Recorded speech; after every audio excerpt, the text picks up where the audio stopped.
Hi everybody, welcome back to episode 6. It's hard to believe that we've made it this far already. We are moving fairly quickly. I wanted to carry on from the last moments where we left off, the last moments of seeing and being with Mariana. I had to call her parents, which I did, and I think I touched on how surreal her parents' responses were and how her dad didn't even realise that I was being serious. He dismissed it, laughed at me, and I mean, it was probably the language barrier, but it took him a little while to understand what had happened. And her mum was not dissimilar. She found it very, very difficult to accept the reality. Anyway, personally, I've had a busy time, so that's why I haven't been up on the frequency that I would have liked in the sense of posting.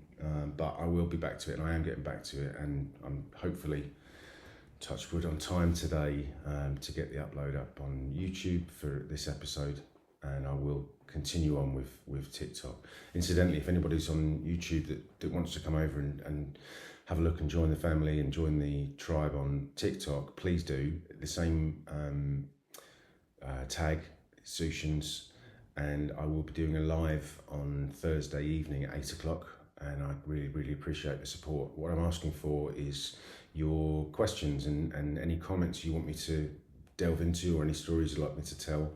I'm going to be on for an hour on Thursday, this coming Thursday, the 23rd. So yeah, please put the questions down in the comments here, or come over to TikTok. I've got a couple of posts where I've asked for questions in advance. So yeah, please come and join. So to carry on, I basically, that night, sorry, having a good old click session here.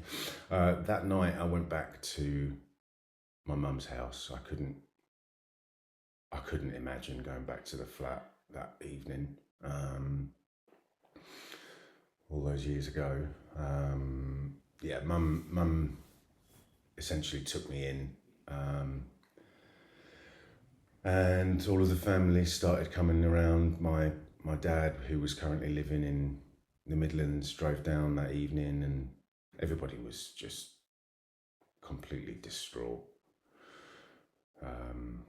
Mariana's family then arrived a few days later. Her father, her sister, her mum, her uncle and aunt. Yeah, lots and lots and lots of people came, and we had her funeral. I think it was within that week. I can't remember the exact date we had the funeral. I think maybe it was the 22nd, but yeah, we had a really beautiful ceremony. My wonderful florist, who I mentioned, who did our wedding, unfortunately had the honour and privilege of doing her funeral as well. Yeah, it was all beautifully, naturally handmade, wicker basket, and Jane managed to get all of the flowers, like the wild, gorgeous flowers that she'd had for our wedding, and she used a similar sort of thing for Mariana's casket. And we had a really gorgeous walk through. I can say that now. Obviously, at the time, I was out of it. I remember having to give my eulogy, and Obi, my best friend, was physically holding me up. I could barely stand, and I mean, I could barely hold a sentence. I did get through it just about, but seeing, her father weeping, and her sister and her mother didn't actually come to the funeral. She couldn't handle it. But seeing her family members and friends just completely broken, and it felt like I was seeing my reflection in their faces, in the way that we all felt. And we had a wake in the local pub. Mariana was cremated, So I received her ashes and I received her jewellery, which obviously, you know, I keep very close. And we actually divided her ashes. Her sister and I divided them up because we always felt like Mariana would have been happier in multiple places. So we did just that. We spread some on the day of her cremation. We spread some in and around Clissold Park where we were married, and that's where we then planted her tree. It wasn't exactly in the same place, but it was around there. And I also took some with me to take to Spain and Portugal. I went to visit her mum a short time afterwards and her friends in just outside Lisbon, and we scattered some of the ashes there in the ocean. And it makes me really happy because Mariana was so connected to the ocean. Part of her spirituality actually gave her a real strength and connection to the deity of the ocean. And yeah, she took it really seriously. She took that connection. I think that's why she used to make her offerings. She used to offer flowers. And I do that now. Every anniversary I can, whether it be her birthday or, I mean, obviously it's dependent on whether I can get to the ocean. But I did for a number of years have the privilege of being very close in the south of Spain.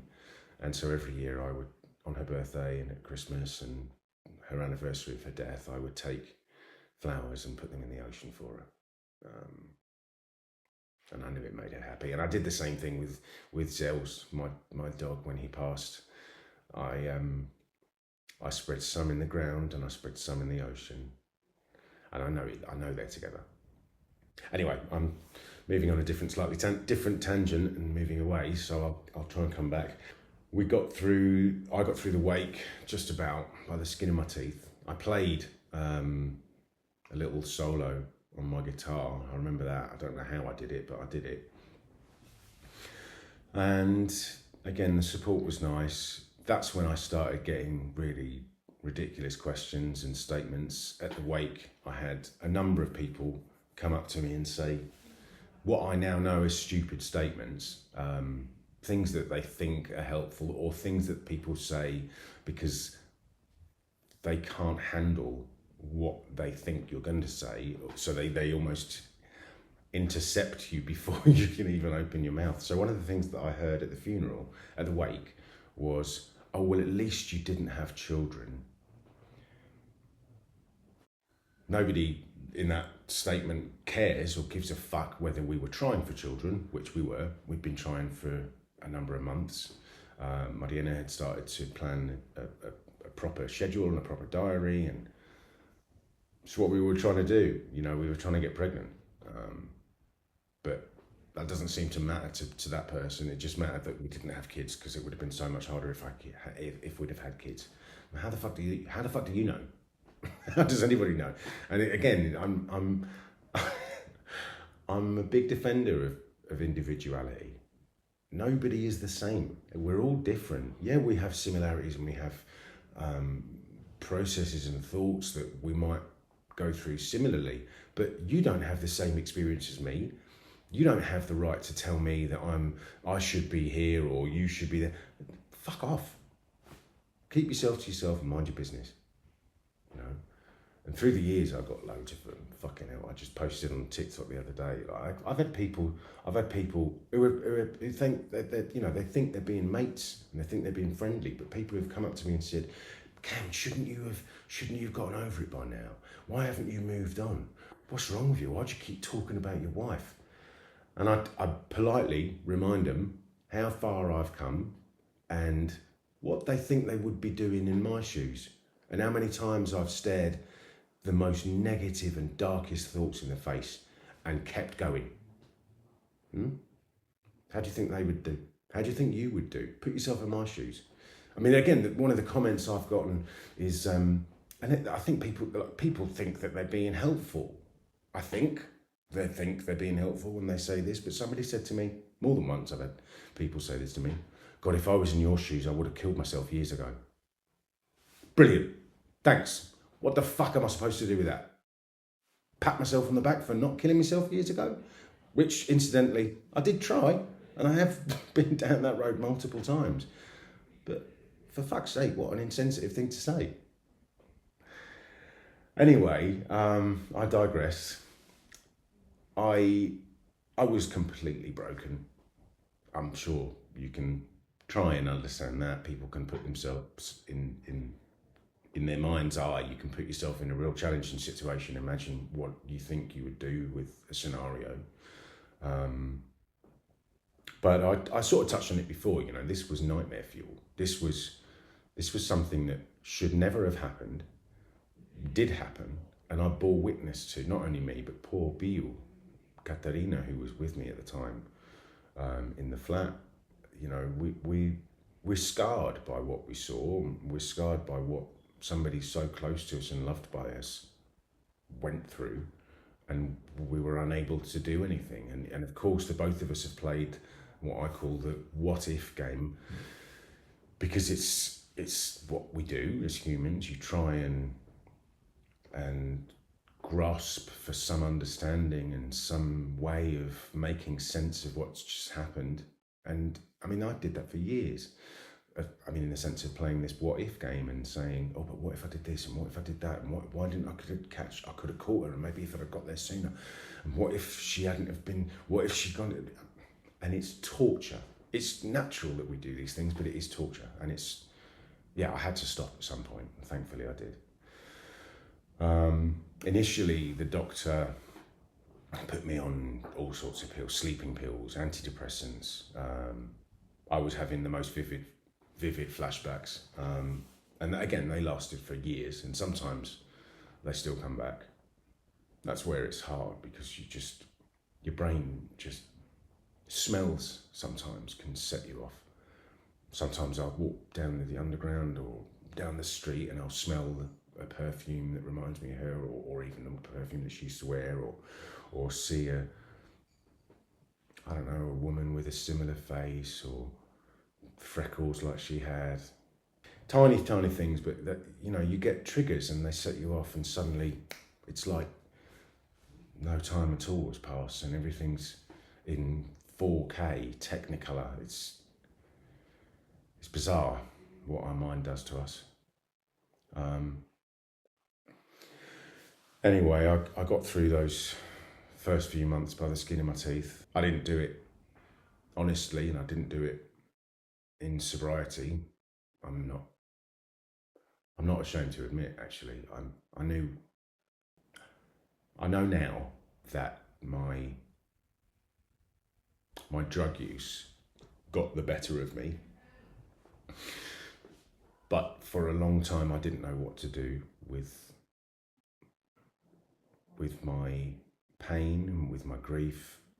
All I could think was, how can I escape? How can I hide? How can I numb myself from this feeling? And one of the things that I tried with, obviously, you know, like I said a minute ago, the doctors had given me antidepressants, but I felt like, and I'd been on them for, I don't know, maybe a month, 6 weeks, and I just felt like everything was numb. I wasn't able to feel either way. And I wanted to feel sad, and I wanted to feel some other emotions, but all I felt was like this numbness, this, I don't know, lack of feeling in general. And so I stopped taking them. They call them Happy Smarties in my pharmacy. Everybody's on them. Anyway, I stopped the Happy Smarties, and I started using cocaine a lot for a long time. I was struggling. I was now heavily addicted to cocaine. I couldn't bear to see people. I couldn't handle anybody. I couldn't handle crowds, and I still to this day struggle in crowds. But I couldn't handle seeing people living. I was so envious of people unaffected by grief or by loss or by trauma. I couldn't stand seeing couples. I couldn't stand seeing families, children, young babies. I struggled to see any members of my family without becoming upset that they weren't as fucked up and lost and damaged as I was. And of course, every day I spent going up and down on this wave of guilt, anger, rage, grief, sadness. For a long time I felt angry that Murray had left me, and I wished and longed that it would have been the roles of reverse. I couldn't understand why God chose her and not me. I was convinced that he'd made a mistake, and that I shouldn't be here, and that those thoughts led me to some stupid decisions and some dark moments. I'm not ashamed to say that. I think it's important to acknowledge that. But it's also important to acknowledge that we change. We evolve every single day. Every second we evolve. And we make a choice whether we want to or not. Every morning, I'm sure you guys wake up and you make a choice as to what you want to do with that. Do you want to make an effort? Do you want to get to the end of the day, lie down in bed and regret not trying or not doing something or not seizing that opportunity? I don't. And I'll tell you for why. Because I've seen that tomorrow isn't guaranteed. I've come close enough to know that it's precious, this time that we've got. Yesterday, my uncle passed away. He's in a much better place. He was really unwell, and he passed away peacefully. But the reason I'm telling you that is because it's about perspective. I don't think I would have reacted in the same way. Now I can react it with love and gratitude, and I always had gratitude for Mariana's time with me, but I didn't have gratitude for what her death had brought me, and I do now, and that may sound weird and it may sound strange to a lot of people, but I feel really blessed that I had the time with her and that she chose me and that we lived a life together the way we did, but B, that God, whatever higher power you choose to call it, believed enough in me that I could handle her loss. And I have learned to. I am okay. I know a lot of people have made comments in previous videos of, like I was saying before, like, oh, why hasn't he gotten over it? Is he just going to keep crying on live video or YouTube or TikTok or whatever? Yeah, my grief comes and goes. Sometimes I'm okay and sometimes I'm not. And again, I dare say you put yourself in my shoes and let's see how you do.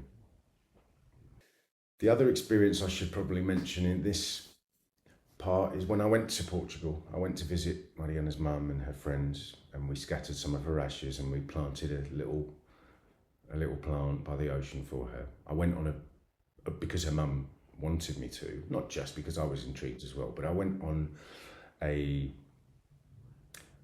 had an experience with a hypnotic guide.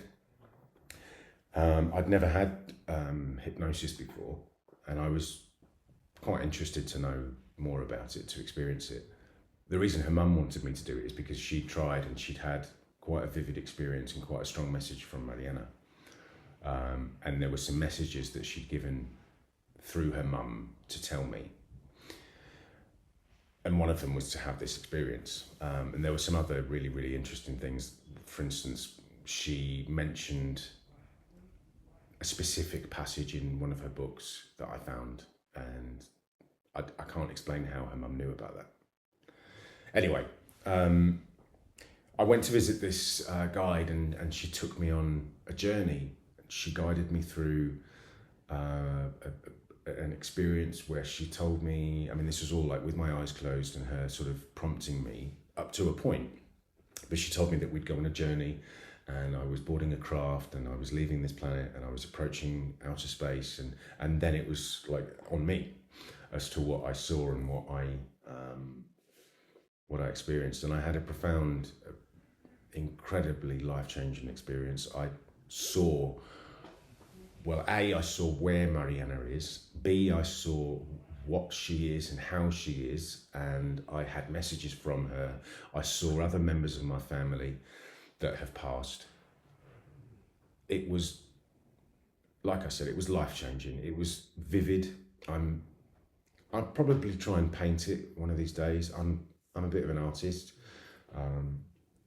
as a hobby, but I will probably try and get it out on paper, whether it be a sketch or whether it be a painting. I haven't tried yet. Probably a bit fearful, if I'm honest, of not doing it justice. It was an incredibly moving experience, as you can imagine. And her mum was so happy that I had that. Anyway, we shared some time together, her mum and I and her friends, and then I came back to London. I'm sad to say that I continued my use of cocaine and self-medicating and alcohol for a long time. And that probably draws the conclusion of episode 6. I think I've waffled on for long enough. Please stick around. I hope you're interested in the evolution of how the story's going. I know that we've covered Mariana's life and death and how we met and how we were a couple and what dreams we had and how unfortunately they didn't come true. The story is obviously going to move toward myself and how my grief has evolved and how I've struggled or succeeded and survived through the years. So yeah, I'm grateful for your support. I'm glad you're all sticking around and enjoying, and I will see you for episode 7 in a week. All right, thanks a lot. Take care.